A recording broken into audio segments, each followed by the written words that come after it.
ನಮಸ್ ನಮಸ್ಕಾರ ಫ್ರೆಂಡ್ಸ್, ಎಲ್ಲರಿಗೂ ಕವಿತಾ ಶಿರಟ್ಟಿ ಯೂಟ್ಯೂಬ್ ಚಾನಲ್ಗೆ ಸ್ವಾಗತ.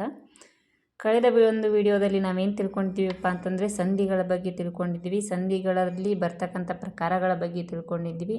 ಅದರಲ್ಲಿ ಬರ್ತಕ್ಕಂಥ ಸ್ವರಸಂಧಿ ಮತ್ತು ಸ್ವರಸಂಧಿಯಲ್ಲಿ ಬರ್ತಕ್ಕಂಥ ಕನ್ನಡ ಸ್ವರಸಂಧಿಯ ಬಗ್ಗೆ ಸಂಪೂರ್ಣವಾದ ಮಾಹಿತಿಯನ್ನು ತಿಳ್ಕೊಂಡಿದ್ವಿ. ಕನ್ನಡ ಸ್ವರಸಂಧಿಯಲ್ಲಿ ಮತ್ತೆ 2 ಭಾಗಗಳನ್ನಾಗಿ ನೋಡಿದ್ವಿ. ಅದರಲ್ಲಿ ಸ್ವರಲೋಪ ಸಂಧಿ ಮತ್ತು ಆಗಮ ಸಂಧಿ ಅಂತ ಹೇಳ್ಬಿಟ್ಟು 2 ಭಾಗಗಳನ್ನು ನೋಡಿದ್ವಿ. ಆ ಆಗಮ ಸಂಧಿಯಲ್ಲಿ ಮತ್ತೆ 2 ಭಾಗಗಳನ್ನು ನೋಡಿದ್ವಿ. ಅದರಲ್ಲಿ ಯಕಾರಾಗಮ ಸಂಧಿ ಮತ್ತು ವಕಾರಾಗಮ ಸಂಧಿ ಅಂತೇಳ್ಬಿಟ್ಟು 2 ಭಾಗಗಳನ್ನು ನೋಡಿದ್ವಿ.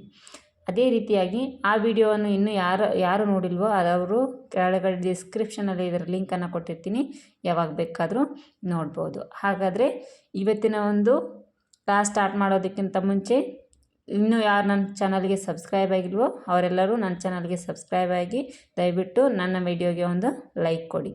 ಅದೇ ರೀತಿಯಾಗಿ ಇವತ್ತಿನ ಒಂದು ವಿಡಿಯೋನ ಸ್ಟಾರ್ಟ್ ಮಾಡೋಣ. ಇವತ್ತು ನಾನು ತಿಳಿಸಿಕೊಡ್ತಕ್ಕಂಥ ವಿಷಯ ಏನಪ್ಪ ಅಂತಂದರೆ ಅದರಲ್ಲಿ ಕನ್ನಡ ವ್ಯಂಜನ ಸಂಧಿ ಅಂತ ಹೇಳ್ಬಿಟ್ಟು ಕನ್ನಡ ವ್ಯಂಜನ ಸಂಧಿ.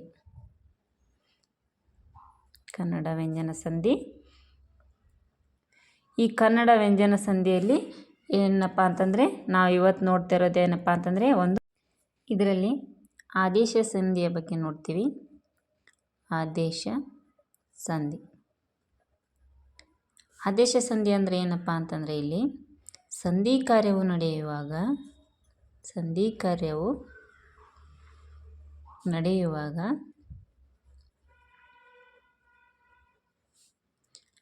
ಉತ್ತರ ಪದದಲ್ಲಿ ಇರುವ ವ್ಯಂಜನದ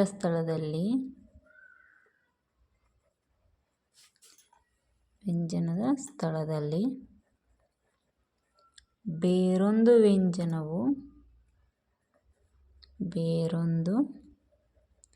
ವ್ಯಂಜನವು ಹೊಸದಾಗಿ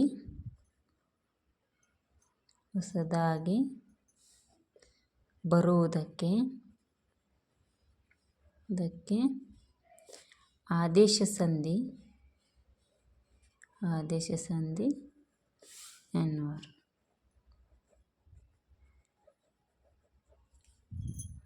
ಕರಿತೀವಿ. ಹಾಗಾದರೆ ಈ ಆದೇಶ ಸಂಧಿ ಆಗಬೇಕಾದ್ರೆ ಇದಕ್ಕೆ ಕೆಲವೊಂದಿಷ್ಟು 3 ನಿಯಮಗಳಿದ್ದಾವೆ. ಅದರಲ್ಲಿ 1ನೇ ನಿಯಮವನ್ನು ನಾವು ನೋಡೋದಾದರೆ ನಿಯಮ 1. ಈ ನಿಯಮ 1ರಲ್ಲಿ ಕ ತ ಪ ವ್ಯಂಜನಗಳಿಗೆ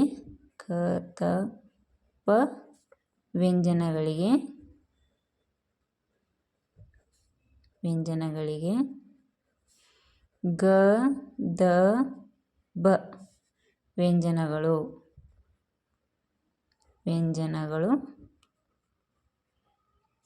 ಆದೇಶವಾಗಿ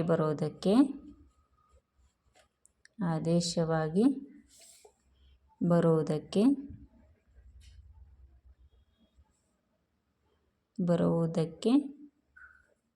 ಇದಕ್ಕೇನಂತೇಳಿ ಕರಿತೀವಿ? ಗದಭಾದೇಶ ಸಂಧಿ ಅಂತೇಳಿ ಕರಿತೀವಿ.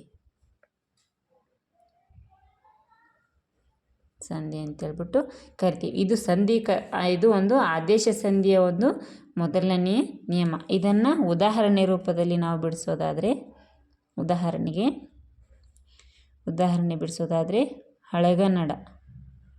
ಹಳೆಗನ್ನಡ ಇದನ್ನು ಬಿಡಿಸಿ ಬರಬೇಕಾದ್ರೆ ಹಳ ಪ್ಲಸ್ ಕನ್ನಡ ಏನಾಯ್ತಿದು? ಹಳೆಗನ್ನಡ ಆಯಿತು. ಇಲ್ಲಿ ಕ ಅಕ್ಷರದ ಬದಲಿಗೆ ಏನು ಬಂತು? ಗ ಅಕ್ಷರ. ಇಲ್ಲಿ ನಿಯಮದ ಪ್ರಕಾರ ಏನು? ಸಂಧಿ ಕಾರ್ಯ ನಡೆಯುವಾಗ ಉತ್ತರ ಪದದ ಆದಿಯಲ್ಲಿರುವ ಅಕ್ಷರದ ವ್ಯಂಜನದ ಸ್ಥಳದಲ್ಲಿ ಬೇರೊಂದು ಪದವು ಹೊಸದಾಗಿ ಬರುವುದಕ್ಕೆ. ಇಲ್ಲಿ ಹೇಳಿರೋದು ಏನಪ್ಪ ಅಂತಂದರೆ ಇಲ್ಲಿ ವ್ಯತ್ಯಾಸ ಆಗುವುದಲ್ಲಿ ಉತ್ತರ ಪದದಲ್ಲಿ ಮಾತ್ರ ವ್ಯತ್ಯಾಸವನ್ನು ನಾವು ಕಾಣ್ತೀವಿ. ಇದು ಪೂರ್ವ ಪದ ಆಗುತ್ತೆ, ಇದು ಉತ್ತರ ಪದ ಆಗುತ್ತೆ. ಈ ಉತ್ತರ ಪದದಲ್ಲಿ ಮಾತ್ರ ನಾವೇನು ಮಾಡ್ತೀವಿ ಅಂತಂದರೆ ವ್ಯತ್ಯಾಸವನ್ನು ಕಾಣ್ತೀವಿ. ಅದೇ ರೀತಿಯಾಗಿ ಪೂರ್ವ ಪದದಲ್ಲಿ ಯಾವುದೇ ರೀತಿಯಾಗಿರ್ತಕ್ಕಂಥ ವ್ಯತ್ಯಾಸಗಳನ್ನು ನಾವೇನು ಮಾಡಲ್ಲ, ಕಾಣೋದಕ್ಕೆ ಹೋಗಲ್ಲ. ಈಗ ಇದನ್ನು ಬಿಡಿಸಿ ಬರೆದಾಗ ಏನಪ್ಪ ಅಂತಂದರೆ ಹಳ ಪ್ಲಸ್ ಕನ್ನಡ ಹಳೆಗನ್ನಡ ಅಂತ ಹೇಳ್ಬಿಟ್ಟು ಆಯಿತು. ಇಲ್ಲಿ ಏನು ಮೊದಲನೇ ಅಕ್ಷರ ಕ ಬದಲಿಗೆ ಏನು ಬಂದಿದೆ ಗ. ಇಲ್ಲಿ ಕ ಕ ತ ಪ ಬದಲಿಗೆ ಏನು ಬರ್ತಾವ ಅಂತ ಹೇಳಿದ್ದಾರೆ ಗ ದ ಬ ಅಕ್ಷರಗಳು ಬರ್ತವೆ ಅಂತೇಳಿ ಹೇಳಿದ್ದಾರೆ. ಇಲ್ಲಿ ಕ ಅಕ್ಷರಕ್ಕೆ ಕಕ್ಕೆ ಏನು ಬಂತು ಗ ಆದೇಶವಾಗಿ ಬಂತು. ಅದೇ ರೀತಿಯಾಗಿ ಇನ್ನೊಂದು ಉದಾಹರಣೆಯನ್ನು ನೋಡೋದಾದರೆ ಸುಖಪಡು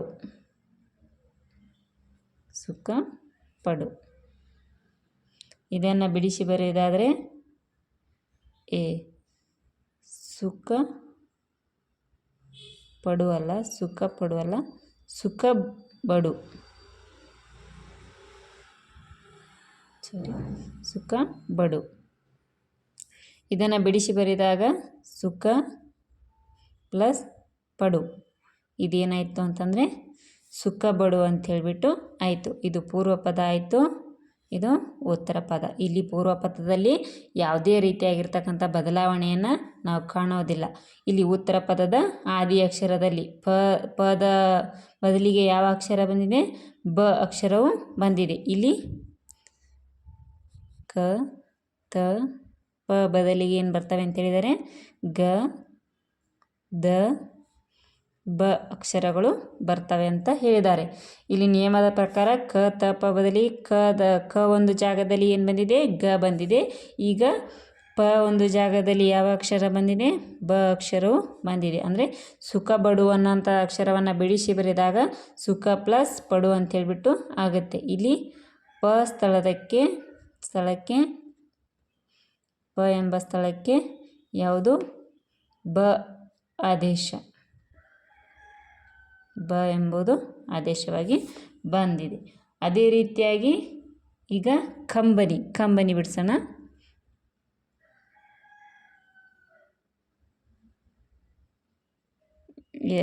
ಕಂಬನಿ ಕಣ್ ಪ್ಲಸ್ ಪನಿ ಇದೇನಾಯಿತು ಕಂಬನಿ ಅಂತ ಹೇಳ್ಬಿಟ್ಟು ಆಯಿತು. ಇಲ್ಲಿ ಕೂಡ ಏನಾಗಿದೆ ಅಂತಂದರೆ ಪ ಒಂದು ಸ್ಥಳಕ್ಕೆ ಯಾವ ಅಕ್ಷರ ಬಂದಿದೆ ಬ ಎಂಬ ಅಕ್ಷರವು ಆದೇಶವಾಗಿ ಬಂದಿದೆ. ಅದೇ ರೀತಿಯಾಗಿ ಇನ್ನು ಯಾವ್ದು ನೋಡೋಣಪ್ಪ ಅಂತಂದರೆ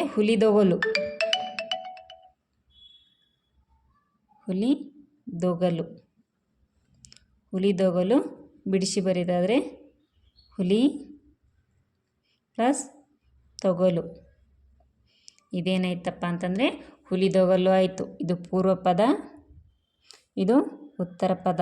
ಇಲ್ಲಿ ಉತ್ತರ ಪದದ ಆದಿ ಅಕ್ಷರ ಏನು ಬಂದಿದೆ ತ ಅನ್ನುವ ಅಕ್ಷರ ಬಂದಿದೆ. ಈ ತ ಅನ್ನುವ ಅಕ್ಷರದ ಬದಲಿಗೆ ಯಾವ ಪದ ಬರ್ತಿದೆ ಅಂತ ಹೇಳಿದರೆ ದ ಅಕ್ಷರವು ಹೊಸದಾಗಿ ಆದೇಶವಾಗಿ ಬರ್ತದೆ ಅಂತ ಹೇಳಿದ್ದಾರೆ. ಇದಕ್ಕೆ ಏನಂತೇಳಿ ಕರೀತಾರಪ್ಪ ಅಂತಂದರೆ ಈ ಒಂದನೇ ನಿಯಮಕ್ಕೆ ಏನಂತೇಳಿ ಕರೀತಾರೆ ಗದಬ ಆದೇಶ ಸಂಧಿ ಅಂಥೇಳಿ ಕರೀತಾರೆ. ಇಲ್ಲಿ ತ ಎಂಬ ಸ್ಥಳಕ್ಕೆ ಏನು ಆದೇಶವಾಗಿ ಬಂದಿದೆ ದ ಅನ್ನುವ ಒಂದು ಶಬ್ದ ಆದೇಶವಾಗಿ ಬಂದಿದೆ. ಅದೇ ರೀತಿಯಾಗಿ ನಿಯಮ 2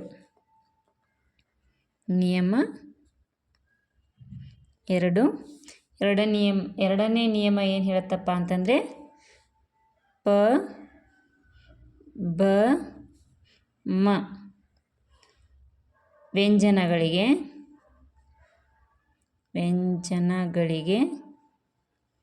ಯಾವುದು ಆದೇಶವಾಗಿ ಬರ್ತದೆ ಅಂತ ಹೇಳಿದರೆ ವ ಎಂಬ ವ್ಯಂಜನ ಆದೇಶವಾಗಿ ಬರ್ತದೆ ಅಂತ ಎರಡನೇ ನಿಯಮ. ವ ಎಂಬ ವ್ಯಂಜನ ಆದೇಶವಾಗಿ ಬರುತ್ತದೆ. ಇದು ಕೂಡ ಏನಪ್ಪ ಅಂತಂದರೆ ಆದೇಶ ಸಂಧಿನೇ ಆಗಿರುತ್ತೆ. ಇದನ್ನು ಉದಾಹರಣೆಗಳನ್ನು ಬಿಡಿಸುವುದಾದರೆ ಉದಾಹರಣೆ ಉದಾಹರಣೆ ಬಿಡಿಸೋದಾದರೆ ಕೆನೆವಾಲು ಇದನ್ನು ಬಿಡಿಸೋದಾದರೆ ಕೆನೆ ಪ್ಲಸ್ ಪಾಲು, ಕೆನೆವೆ ಪ್ಲಸ್ ಪಾಲನ್ನು ಬಿಡಿಸಿದರೆ ಇದೇನಾಗುತ್ತಪ್ಪ ಅಂತಂದರೆ ಕೆನೆವಾಲು ಅಂತ ಹೇಳ್ಬಿಟ್ಟು ಆಗುತ್ತೆ. ಈ ನಿಯಮದ ಪ್ರಕಾರ ಯಾವುದು ಪ ಬ ಮ ಈ ವ್ಯಂಜನಗಳಿಗೆ ಏನು ಆದೇಶವಾಗಿ ಬರ್ತದೆ ಅಂತ ಹೇಳಿದರೆ ವ ಎನ್ನುವ ವ್ಯಂಜನ ಆದೇಶವಾಗಿ ಬರ್ತದೆ ಅಂತ ಹೇಳಿದ್ದಾರೆ. ಅದೇ ರೀತಿಯಾಗಿ ಇನ್ನೊಂದು ಉದಾಹರಣೆಯನ್ನು ಬಿಡಿಸೋದಾದರೆ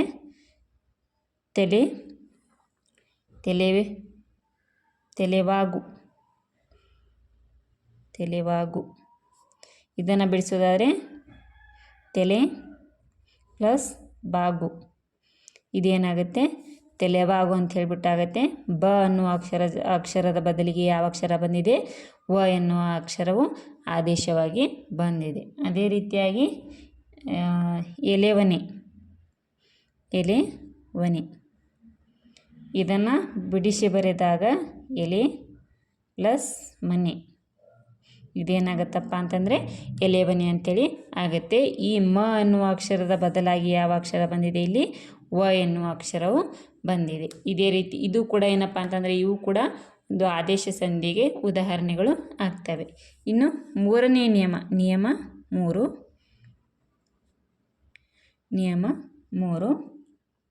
ಇಲ್ಲಿ ಉತ್ತರ ಪದದ ಮೊದಲಿಗೆ ಸಕಾರಕ್ಕೆ ಕೆಲವು ಕಡೆ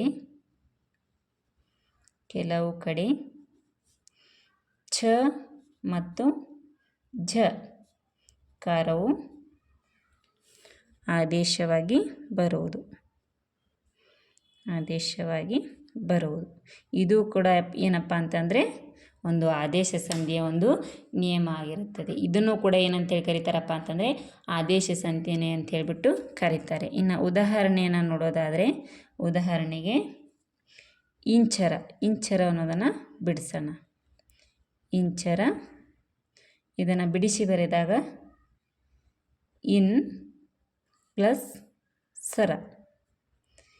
ಪ್ಲಸ್ ಸರ ಬಿಡಿಸಿದಾಗ ಇದೇನಾಗುತ್ತಪ್ಪ ಅಂತಂದರೆ ಇಂಚರ ಅಂತ ಹೇಳ್ಬಿಟ್ಟು ಆಗುತ್ತೆ. ಇದು ಸಕಾರಕ್ಕೆ ಯಾವುದು ಆದೇಶ? ಚಕಾರವು ಆದೇಶವಾಗಿ ಬರ್ತದೆ. ಇದು ಪೂರ್ವ ಪದ ಆಗಿರುತ್ತೆ, ಇದು ಉತ್ತರ ಪದ ಆಗಿರುತ್ತೆ. ಇಲ್ಲಿ ಆದೇಶ ಸಂಧಿಯ ನಿಯಮದ ಪ್ರಕಾರ ಉತ್ತರ ಪದದ ಮೊದಲಿಗೆ ಸಕಾರಕ್ಕೆ ಅಂದರೆ ನಮಗೇನಪ್ಪ ಅಂತಂದರೆ ಮೊದಲೇ ಸಂಧಿಯನ್ನು ಬಿಡಿಸುವಂಥ ಒಂದು ರೀತಿ ಗೊತ್ತಿದ್ದರೆ ನಮಗೆ ಇಲ್ಲಿ ಉದಾಹರಣೆ ಯಾವುದು ಮತ್ತು ಸಂಧಿ ಯಾವುದು ಯಾವ ಸಂಧಿಗೆ ಉದಾಹರಣೆ ಆಗುತ್ತೆ ಅಂತ ಅನ್ನೋದನ್ನು ನಾವು ತಿಳ್ಕೊಬೋದು. ಮೊದಲೇ ನಮಗೇನು ಬರಬೇಕಪ್ಪ ಅಂತಂದರೆ ಸಂಧಿ ಬಿಡಿಸುವುದು ಹೇಗೆ ಅಂತ ಹೇಳ್ಬಿಟ್ಟು ಗೊತ್ತಾಗಬೇಕು. ಇದೇ ರೀತಿ ಇನ್ನೊಂದು ಬಿಡಿಸೋದಾದರೆ ಮುಂಜರಗು ಇದನ್ನು ಬಿಡಿಸಿ ಬರೆದಾಗ ಮುನ್ ಪ್ಲಸ್ ಸೆರಗು ಇದೇನಪ್ಪ ಅಂತಂದರೆ ಮುಂಜರಗು ಅಂತೇಳ್ಬಿಟ್ಟು ಆಯಿತು. ಮುಂಜರಗು ಅಂಥೇಳಿ ಆಯಿತು. ಇದು ಕೂಡ ಏನಪ್ಪ ಅಂತಂದರೆ ಸಕಾರಕ್ಕೆ ಚಕಾರ ಆದೇಶ. ಇದರಲ್ಲಿ ಏನೂ ಇಲ್ಲ. ಈ 3 ನಿಯಮಗಳನ್ನು ನಾವು ತಿಳಿದುಕೊಂಡ್ರೆ ಸಂಪೂರ್ಣವಾಗಿ ಆದೇಶ ಸಂಧಿಯ ಬಗ್ಗೆ ನಾವು ತಿಳ್ಕೊಂಡ ಹಾಗೆ. ಅದೇ ರೀತಿಯಾಗಿ ನನ್ನ ವಿಡಿಯೋ ನಿಮಗೆ ಇಷ್ಟ ಆಗಿದ್ದರೆ ದಯವಿಟ್ಟು ಒಂದು ಲೈಕ್ ಮಾಡಿ ಮತ್ತು ನನ್ನ ಚಾನಲನ್ನು ಸಬ್ಸ್ಕ್ರೈಬ್ ಮಾಡಿ. Thank you friends.